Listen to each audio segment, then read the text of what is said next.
morning. I appreciate you sticking with us so far on these series of lessons. We're in the middle of 13 lessons that are all designed to answer the question, how should a Christian respond to coronavirus?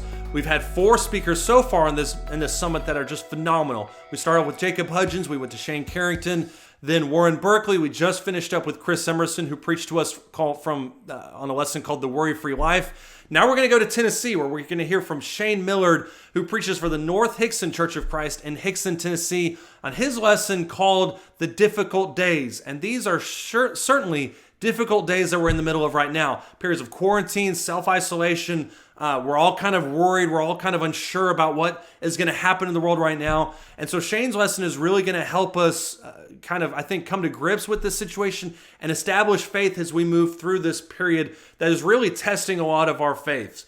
Shane is a very, very dear friend of mine.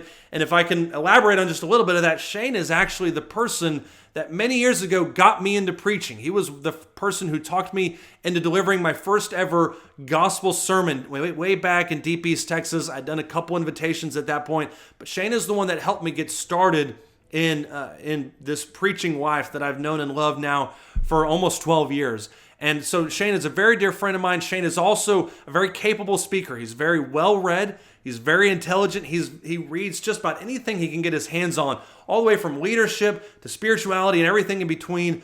So Shane is going to bring a very multi-dimensional approach to this study, primarily coming from Philippians chapter 4, but his lesson entitled The Difficult Days, we're very excited about getting into that, and I'm going to turn it over to him now. How should a Christian respond to the coronavirus? That's the question we're exploring and we're trying to deal with, because this is a really strange and difficult time. And so what I want to talk a little bit about today is about the difficult days. See, there was a man back in a church that I worked with a few years back. He is a really kind and gentle person, and I really like him. He's a really good friend of mine. And it was interesting to look at him because he was having a hard time. As he was getting older, his body was starting to wear out. Things just didn't function the way that they used to. So he used to be a really big golfer, and he used to be really involved in fishing and hunting and all that kind of thing. And yet as he had gotten older, obviously his body had started to break down, and while I was there, he had actually had a surgery on his eyelid. And now that's kind of an unusual type of surgery, but he had had some cancerous type cells there, and so they took it off, and it was just never the same, as you can imagine any type of surgery like that would be. And so now he was having to take drops. He wasn't able to see as well as he used to, and he wasn't able to do the things that he used to enjoy, like playing golf or any of the other types of activities that he used to have.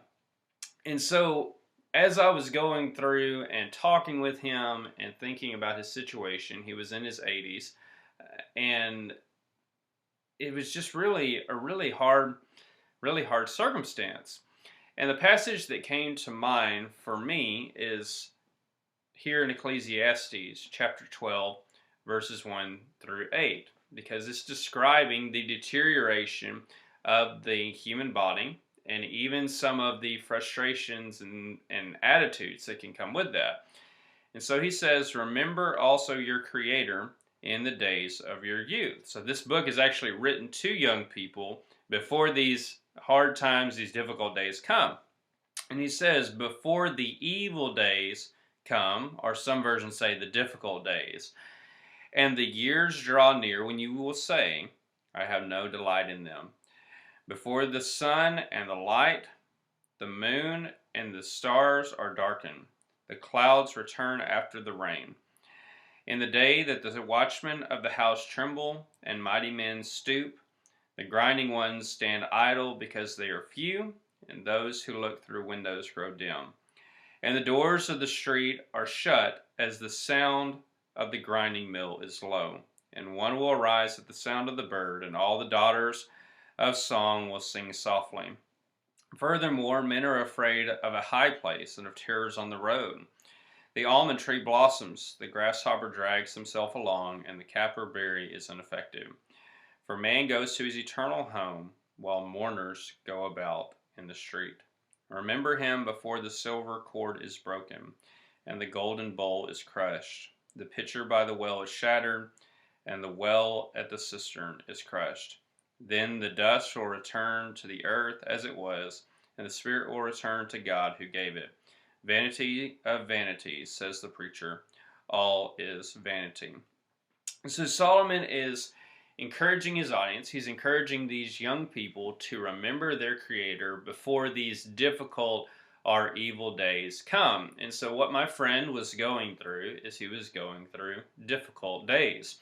And that's what I think really kind of just symbolizes and describes our situation. Whether you're an older person and you're afraid of getting the virus, of becoming ill, or you're afraid of the economic impact. Maybe you've lost your job. Maybe you are not able to work as much as you want to, or maybe you're concerned for your family. Maybe you have other people that you know that could be getting sick or possibly become sick.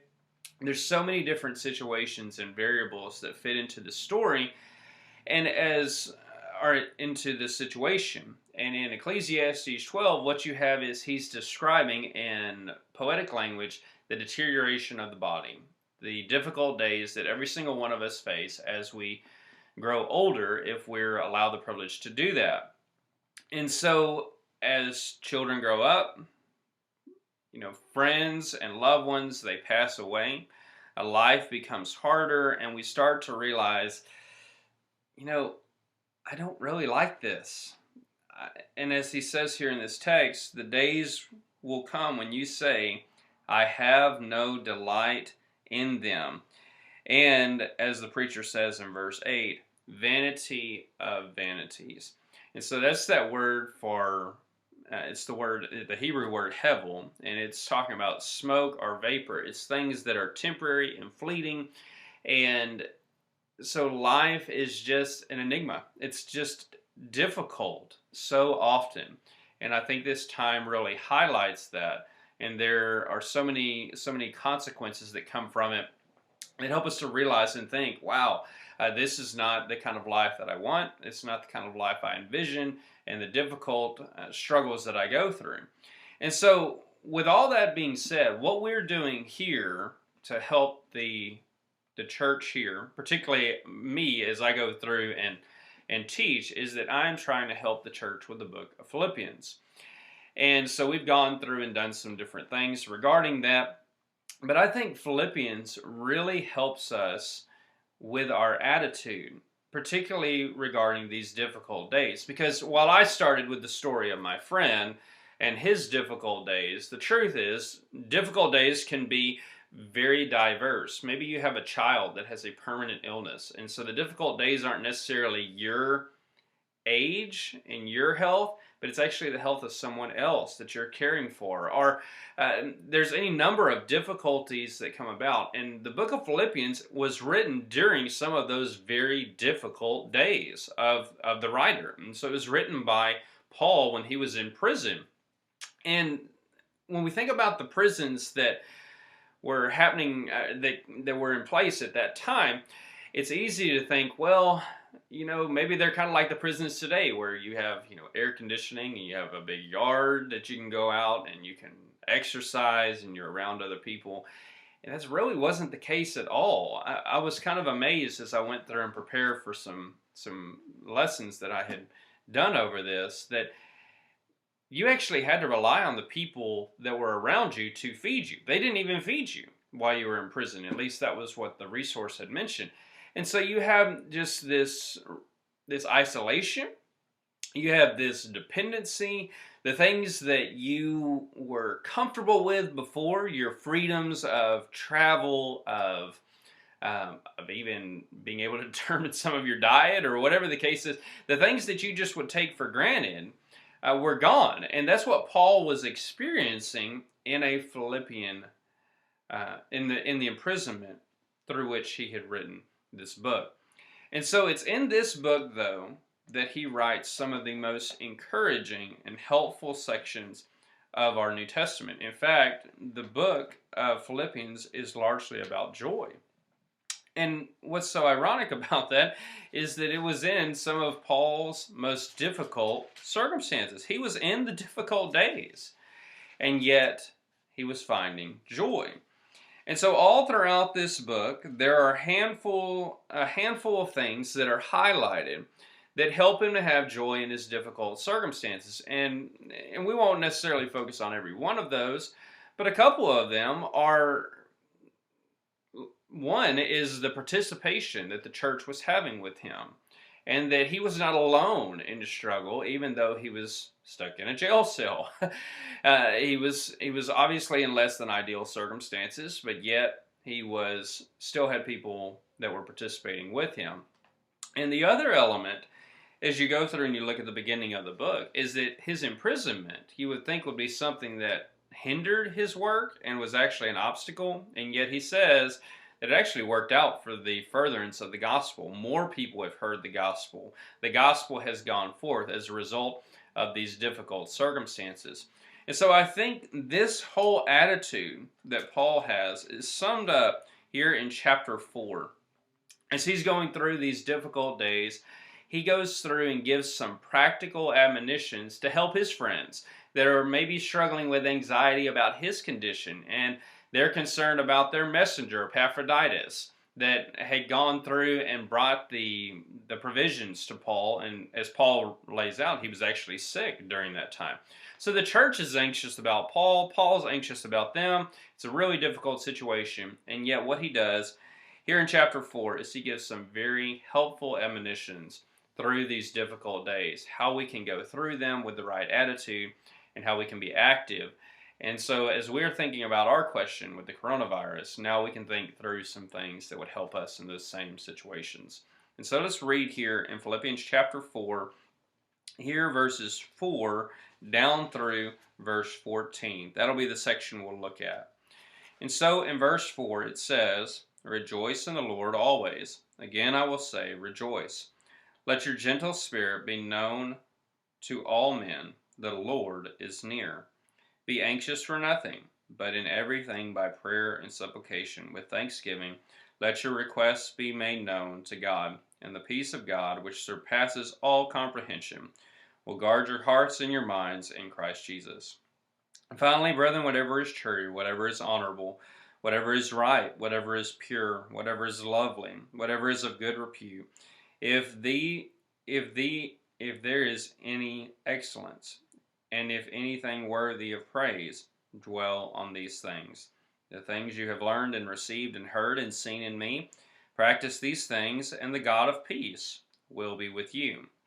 But I rejoice in the Lord greatly, that now at last you have revived your concern for me. Indeed, you were concerned before, but you lacked opportunity. Not that I speak from want, for I have learned to be content in whatever circumstances I am. I know how to get along with humble means, and I also know how to live in prosperity. In any and every circumstance, I have learned the secret of being filled and going hungry, both of having abundance and suffering need. I can do all things through him who strengthens me. Nevertheless, you have done well to share with me in my affliction." See, these are the words of a man that's going through difficulty. And so, even though he's in these type of situations, he's in a position to help them to have the right attitude as a church, but he's also giving admonitions for us as well. And so the first thing is there in verses 4 and 5, where he says to rejoice in the Lord always. Rejoice in the Lord always. And so in contrast to the bitterness that old age brings, or difficult circumstances bring, it's easy to go through at this point in our lives and say, wow, all the things that I wanted to do, all the things that I wish I could be doing right now. For me, just one thing that is kind of a benign, kind of insignificant thing is that I like baseball. And so all of this is pushed the beginning of baseball opening day behind. And I could go through and think, wow, I wish I was watching baseball right now. I wish my son was able to play baseball right now. I could be going through any number of circumstances. And that's just what bitterness does. And what Paul says here is that as opposed to bitterness, he says to rejoice in the Lord. Now, when we think about that concept, it's very interesting the word he uses, the idea of Lord. And we kind of maybe take that for granted, but that is a title that was given to Caesar during his day. And so there were a lot of people rejoicing in Caesar, and the way Paul is talking about it is that that's obviously not his attitude. And so as Paul is thinking about the true King of the world, the true Lord over all creation, in chapter 2 he points out that every knee will bow before this Lord. He's talking about Jesus. And so Jesus is the one that has all position and power and authority, and Paul knows him. He has a relationship with him. And because of that, he is looking in chapter 3 for the transformation of his lowly body in conformation with the glorious body of the Lord. And so he is looking for that power, that hope to be given to him. And so even though his circumstances are difficult, he's able to look at Jesus and to see, here's the true Lord. And the Lord that he understands and believes in is one that actually went through and suffered greatly for the redemption and help of other people. And so as he's kind of wrapping all of these kind of ideas together in the true Lord and King of creation and of the world, he is able to have joy. And so as Paul was reflecting on this, he is saying, rejoice in the Lord always. Again, I will say rejoice. And that's an intentional decision that he's making to find joy in the Lord. And so the Lord has been wonderful to Paul, and the truth is the Lord has been wonderful to us, hasn't he? The truth is, as you go through and you look through the Bible, we see the story of a very good God that gives us all things for our enjoyment. James 1 points out that every good and perfect gift comes down from the Father of lights, with whom there is no variation or shadow of turning. God's character hasn't changed, and as you read the Bible, God's character is the same on page 1 as it is on the last page of the book of Revelation. And the point is that he has richly blessed us with all things to enjoy, is what Paul said in 1 Timothy 6. If you have family, it's something to be thankful for. The Lord gave you them. If you have a job, if you have your health, if you have any number of things, those are things that we can look at and say, I have these as a direct result of the Lord blessing me with them.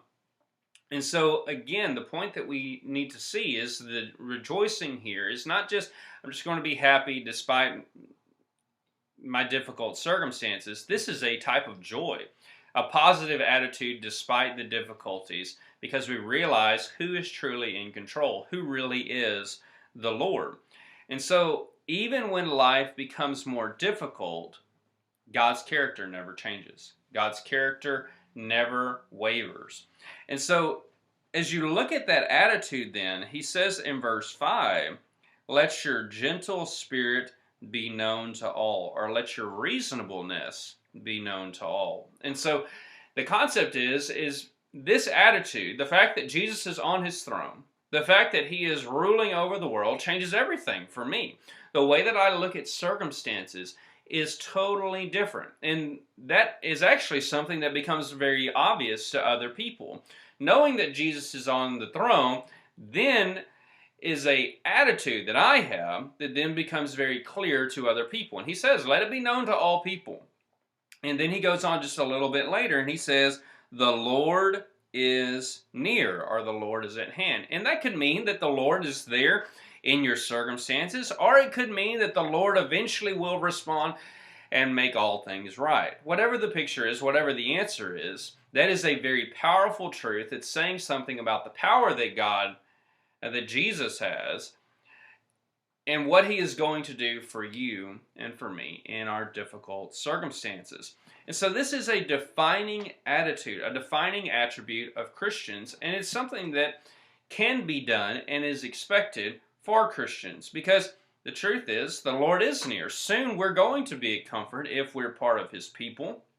And so that attitude helps us to focus on the Lord despite the difficulties of our circumstances. And so look now here at the second thing. In chapter 4 here in verse 6, the next thing that he says is to be anxious for nothing. So the first thing is to rejoice in the Lord always. The second thing is to be anxious for nothing. You know what comes with old age? You know what comes with difficult days? Anxiety. Worry comes. And so even as you think about someone that's older, in my case, I for some they'd say I'm really old. For some they'd say I'm really young. But the more kids I have, the more anxiety I have.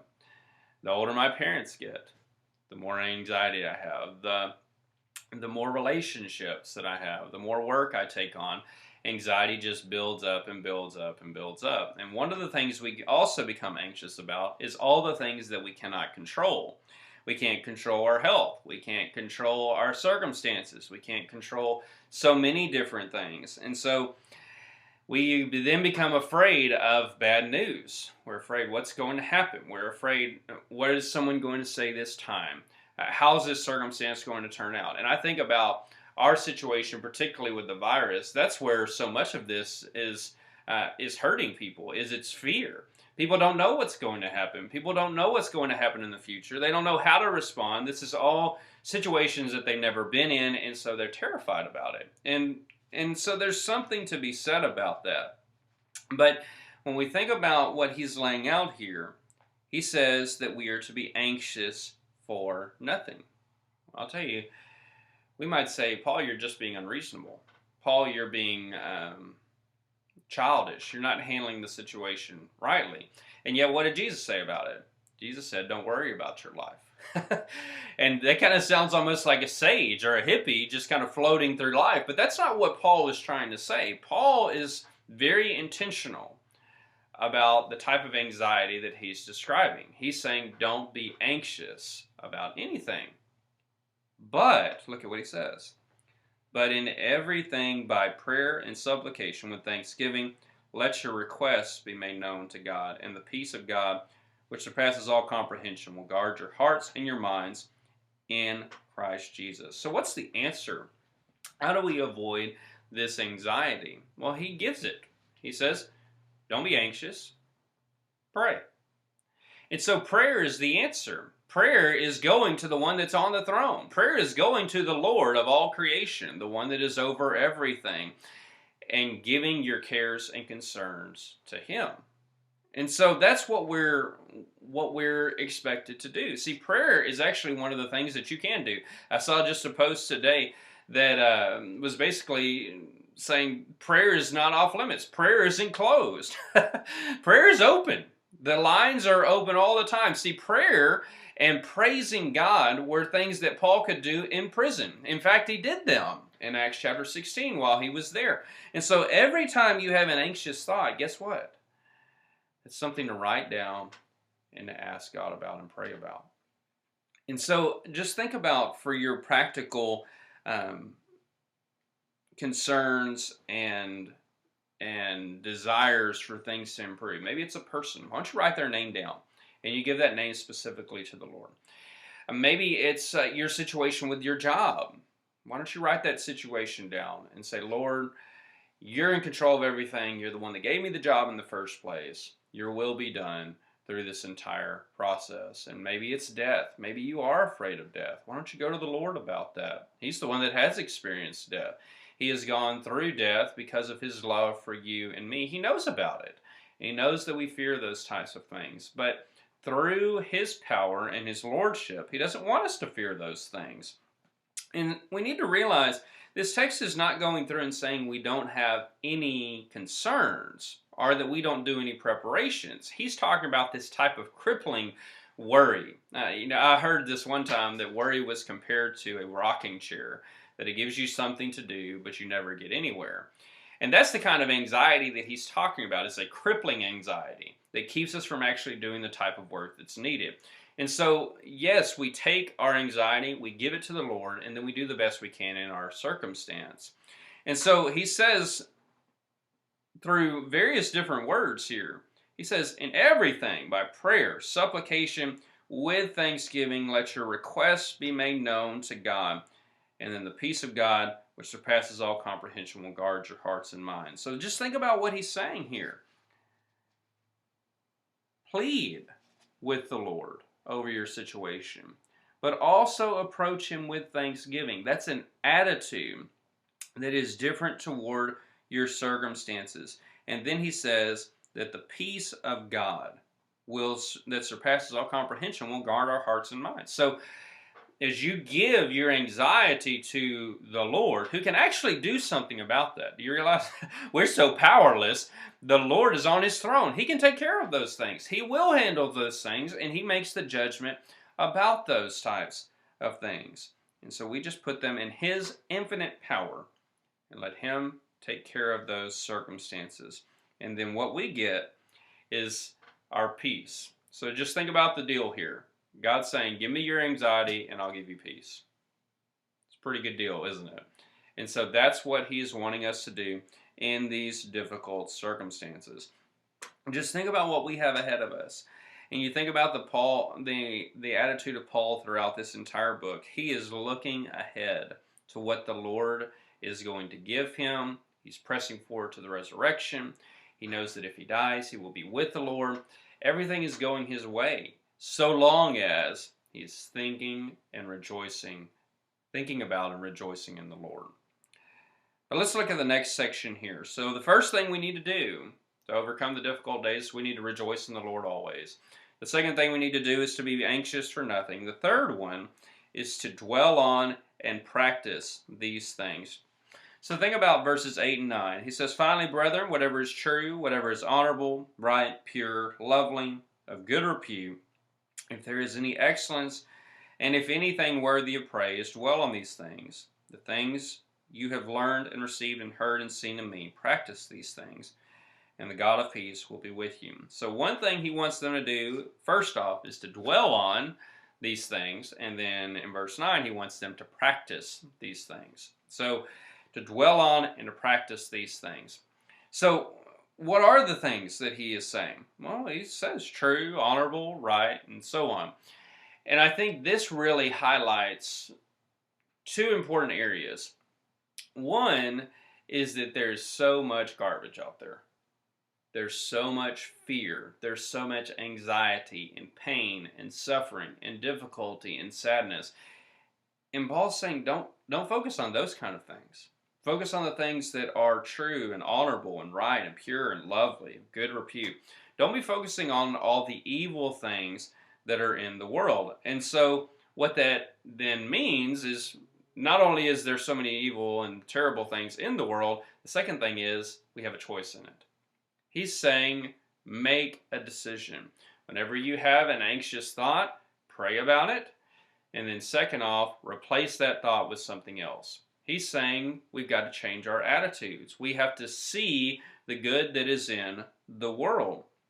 And I will say this, one thing I was looking at just this morning is I'd seen a news broadcast that was about sharing good news in even our difficult and sad situations. And I love that because that sounds exactly like what Paul's saying. He's saying if there is anything that is excellent, if there's any excellence, if there's anything worthy of praise, dwell on these things. Are there things that are excellent still going on? Absolutely.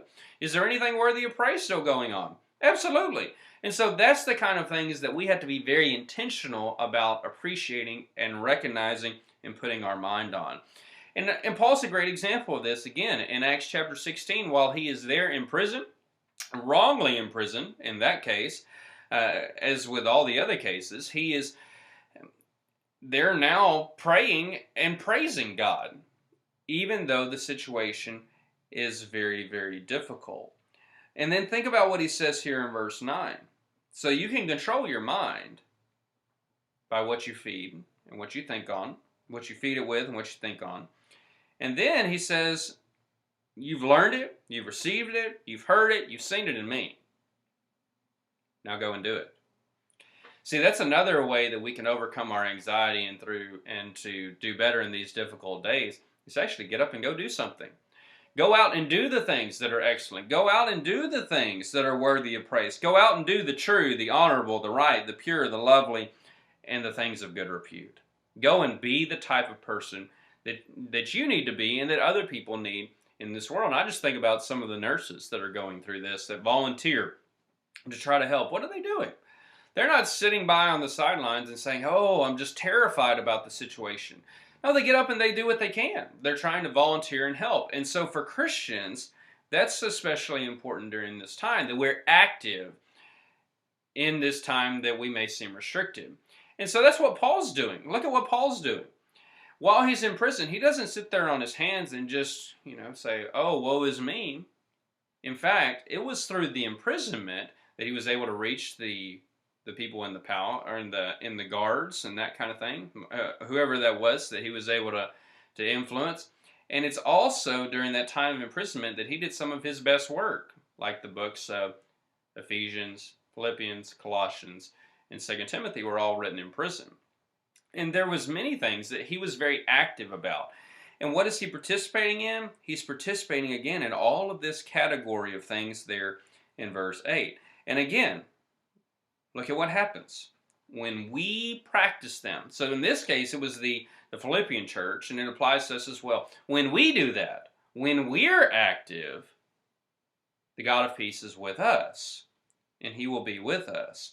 So we have the peace of God in verse 7, and now we realize that as we do the good that's in the world, God is with us. He's participating with us. And this is an important element actually through this entire book, is that as they are active and they are serving God, they're being the lights in the world, what it is that God is partnering with them, they're partnering with God, and God is actually working through them. And isn't that a really radical thought? Isn't that the type of thoughts that help us with our anxiety and dwelling on and practicing these kind of things? Is to realize God is working through me. God is using me even in these difficult circumstances. And so again, life is not all bad, is it? You still have your family. You still have the church. You still have the Bible. You still have the Lord on his throne. There's so many things that are going our way, and we need to have the attitude to think about those types of things and then see what are ways that we can specifically serve. Maybe there are people that need food. Maybe they need toilet paper, right? Apparently there's been a run on that. There's all kinds of things that maybe we are able to help with. Maybe it's reading scripture with somebody. Maybe it's praying for someone. Maybe it's going and visiting, maybe at the safe social distance, right? I just think about some of the other things I've seen where, I saw a video just this morning of a husband, his wife is in one of these nursing homes, and he can't go and actually see her in person, but he doesn't stop going to see her. He went there to the window and is able to encourage her in that way. So the last thing, again, there's so many things that fit into this category, but the last thing is here in verses 11 down through 14. So again, in verse 10 down through verse 14. So Paul is in this difficult circumstance. He's received the support from the church, and he says, "But I rejoiced in the Lord greatly, that now at last you have revived your concern for me. Indeed, you were concerned before, but you lacked opportunity." So he rejoiced himself in the Lord greatly because of their concern for him. And so they were concerned before, but now they didn't have any opportunity. Now they have an opportunity, and they've actually taken advantage of it. They've sent a messenger with provisions for Paul. And then he says in verse 11, "Not that I speak from want, for I have learned to be content in whatever circumstances I am. I know how to get along with humble means, and I also know how to live in prosperity in any and every circumstance. I've learned the secret of being filled and going hungry, both of having abundance and suffering need. I can do all things through him who strengthens me. Nevertheless, you have done well to share with me in my affliction." So what he picks up now here in verses 11 and 12 is our fourth thing. It is learning to be content. So we have rejoicing in the Lord always. We have being anxious for nothing, dwelling on and practicing these things. And then finally we have learning to be content. And so we're talking about being content in our circumstances. And so we've talked about learning to appreciate God's goodness. We've talked about putting our faith in him. We've talked about doing the best we can. But do you realize that this isn't even something that came naturally to Paul? It doesn't seem like. It's something that he had to learn. And sometimes it's from a prison cell that you learn it. And in this case, maybe with the virus, there's a lot of things that really we need to learn. And this may be a lesson that we can learn for the rest of our lives. And so Paul had an attitude, though, is that he rejoiced in God. He rejoiced in the Lord greatly despite his difficult circumstances. And he says that he had learned something. He had learned contentment in whatever circumstances that he was in. Again, that's probably more than just being in this prison cell, but that was part of what he's trying to gain from his life. Well, what is contentment? See, being content is a really critical element. It's a powerful principle, and it's actually a godly expectation. God wants us to have this, again, not just because he's trying to hold the rod over us, but because it's actually what's good for us. He's given us the capacity to handle difficult circumstances. And so remember, maybe we should think about where discontentment comes from. See, discontentment comes from unfulfilled expectations. I thought it was going to be some way, and it's just not going to be that way. I wanted this to happen. I wanted opening day to happen, right? And I could just throw a fit about it. Well, that's not going to help anything. Maybe it's just our suffering. We think, wow, why is my body not working this way? Why am I under this oppression or suffering?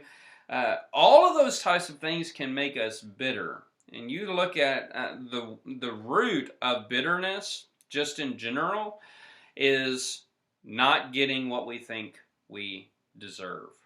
See, a friend of mine shared that with me, and it was pretty enlightening.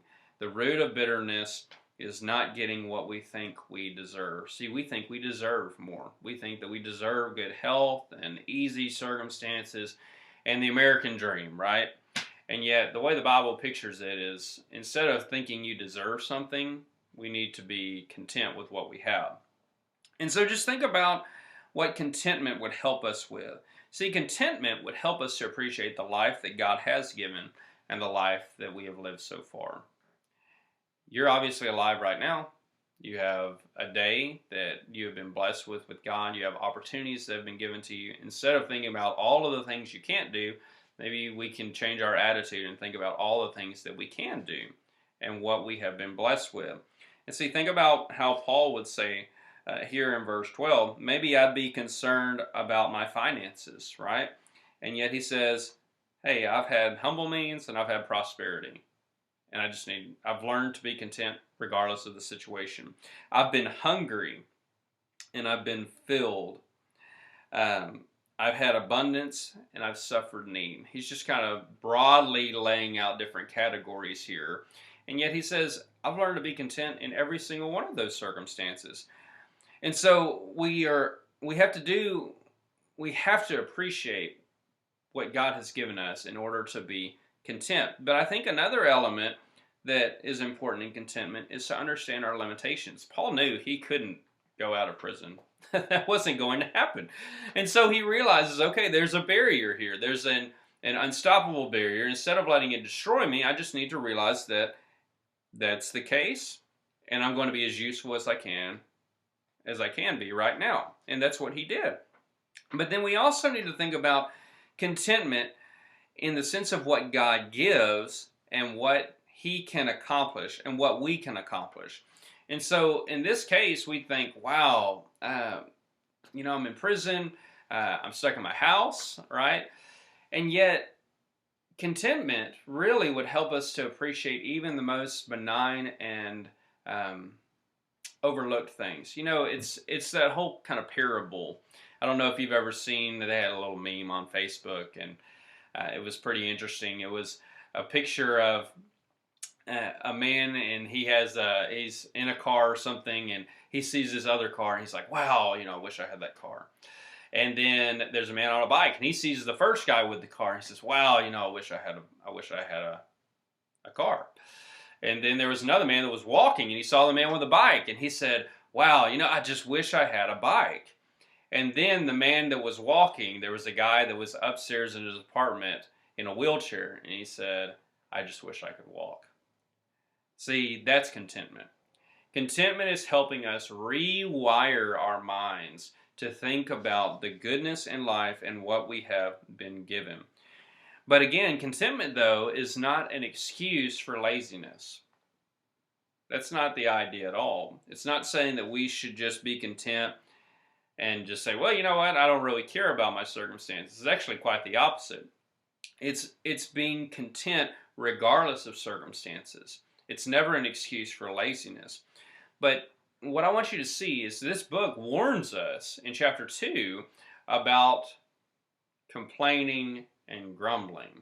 See, if we're complaining and grumbling and we have this negative attitude, if we're afraid, see, all of these are attitudes that represent a problem.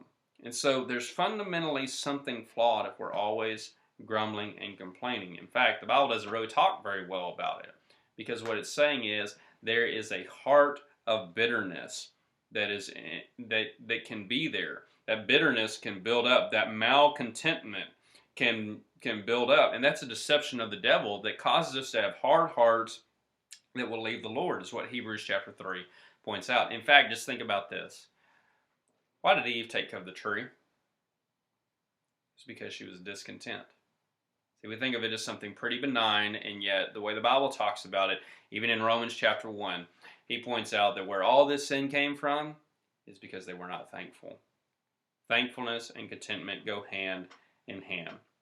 And so, as we think about all of these type of circumstances about being content, I think one thing that we also see here in verse 13 that kind of goes along this line, just to kind of wrap everything up, is that Paul says that he can do all things through him who strengthens me. And you know, this verse is used in all kinds of ways that are not biblical. It's taken from its context. But there is a point here. Paul believed that he had a special power. He had the power of God that worked through his weaknesses. He was able to do everything as a result of him who strengthens him. Why? Because Jesus is on the throne. Jesus is the true Lord of the world. Ultimately, the difficult days will end by the power of Christ. And so we can learn to be content. We can learn to handle our difficult circumstances. But one of the other things that I think is so beautiful about this text in verse 10 and also in verse 14 is that Paul realized he was not alone. He's not alone. He's not alone because the Lord is with him. And he's also not alone because he had his brethren. He had other people that cared about him and participated. See, those that are in better circumstances actually should be sharing in the affliction. Did you see that there in verse 14? He said, nevertheless, you have done well to share with me in my affliction. So when we think about our situation, I'm a younger person. I'm in pretty good health. I've got a family and all those kind of things. And yet there are many other people that don't have the blessings that I have. One, I need to be thankful for the blessings that I have and be content with them. But then I need to think about, I have blessings that I can use and share with other people. I need to share in that affliction. In fact, in chapter 10, again, or in chapter 4 and verse 10, that's the point, is that now they have an opportunity. They were concerned about him, and so they helped him. And so when you think about any of these circumstances, like even the circumstance I talked about with my friend earlier, the way that you help in those is not by just demeaning people and making them feel insignificant. It's actually quite the opposite. It's by sharing in their suffering. And so whether that's imprisonment or whether that's with the virus, we want to share in that. And there's one story that I want to end with. I had a neighbor, again, while I was living in Jasper. He was suffering from dementia. It was really an interesting thing. So he would periodically come out and look at my garden. He'd see me out in the yard, and he'd come out there, and he was hunched over, and he had a couple of canes, and he worked his way over there, and again had dementia and all that kind of thing. And he told me his stories, and he was suffering, right? I mean, he's just not doing very well, and he would tell me the same stories over and over and over again. I can't tell you some of the stories. I mean, he'd probably told me 4, 5, 6 times. He'd just repeat them. And what I thought about is, if I was in that situation, what would I want someone to do for me? And I think if I was in that situation, I just want someone to hear my stories. Just listen to me. My mind's not working. My body doesn't work like it used to. Share with me in my affliction. And so that really has tons of different applications as it relates to our current situation. There are people that have afflictions and sufferings that we just don't grasp. And our responsibility, that the way the Lord wants us to participate and practice, is to share in those sufferings. But I want to go back to the book of Ecclesiastes for just a moment. Because in the book of Ecclesiastes, he has some final admonitions, some final encouragements that I think will help kind of set us up as we try to figure out how to work through this difficult circumstance. And so in chapter 11, he's gone through and talked about facing these days. And he says in verse 8, or beginning in verse 7, he says, "The light is pleasant, and it is good for the eyes to see the sun. Indeed, if a man shall live many years, let him rejoice in them all, and let him remember the days of darkness, for they will be many. Everything that is to come will be futility. Rejoice, young man, during your childhood, and let your heart be pleasant during the days of young manhood. And follow the impulses of your heart and the desires of your eyes, yet know that God will bring you to judgment for all these things. So remove grief and anger from your heart, and put away pain from your body, because childhood and the prime of life are fleeting." And then in chapter 12, verses 13 and 14, he says, "The conclusion when all has been heard is fear God and keep his commandments, because this applies to every person. For God will bring every act to judgment, everything which is hidden, whether it is good or evil." Let's remember those days of evil and dark days are probably going to be greater than the good days that we have.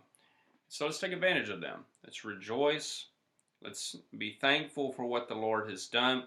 Let's remove grief and anger. But one thing that I want us to keep in mind is we need to rejoice in our youth. We need to rejoice in every circumstance that we have. But particularly, we need to remember that the Lord is going to bring every action into judgment. You know, we think of judgment all the time as something that's negative. And it is negative. If we're not responding to the Lord the way that we should, and we're not taking care of people like we should, and there's evil that's happening in this world, God's going to hold that accountable. But that's not all that he said. He said, whether it is good or evil. So in this circumstance, you may be acting the right way. You may be enduring the difficulties, and you're wondering, is it going to pay to throw my life out on the line? Is it going to pay to sacrifice myself for other people and to share in the sufferings of other people? What does the Lord say? The Lord says there's going to be a judgment day, and everyone will receive the judgment. They'll receive the rewards that are going in accordance with that. And so remember your Creator. Remember the Lord that is on his throne now, and rejoice in him. And I sure hope that this is helpful to you to have the right attitude of how to be a Christian during these difficult days. Thank you for the opportunity. Have a good day.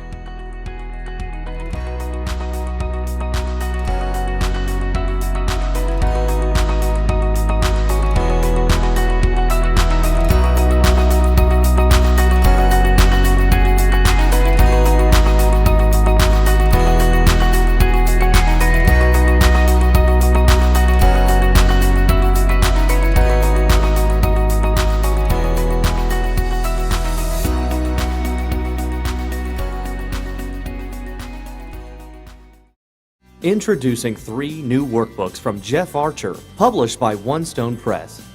Archer has been preaching and teaching the gospel since the 1980s around the world. In Premillennialism, Examined and Refuted, Archer covers the doctrine that teaches that Jesus will return to the earth to set up an earthly kingdom.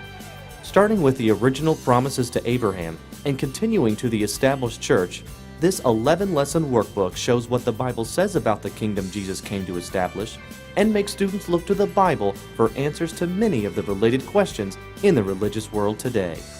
In the brief study, The Devil, Demons, and Angels, Archer uses the Bible to guide students in an attempt to answer questions and put an end to all the speculation regarding Satan, angels, and demons. While the Bible might not have a lot to say about those beings, Archer walks students through everything it does have to say and leaves nothing to speculation. Finally, in Institutionalism, Archer looks at one of the major issues that faced the church in the 1950s and that local churches are still dealing with today. Uses of church funds and the basic nature of the church are examined in light of biblical authority and being faithful to Jesus, the head, and the purpose of his church. The corresponding PDF files and answer keys make viewing the workbooks electronically and having all the answers at your fingertips a great resource for anyone teaching or studying from the workbooks. Order Premillennialism, Examined and Refuted, The Devil, Demons, and Angels, and Institutionalism today from One Stone Biblical Resources at onestone.com.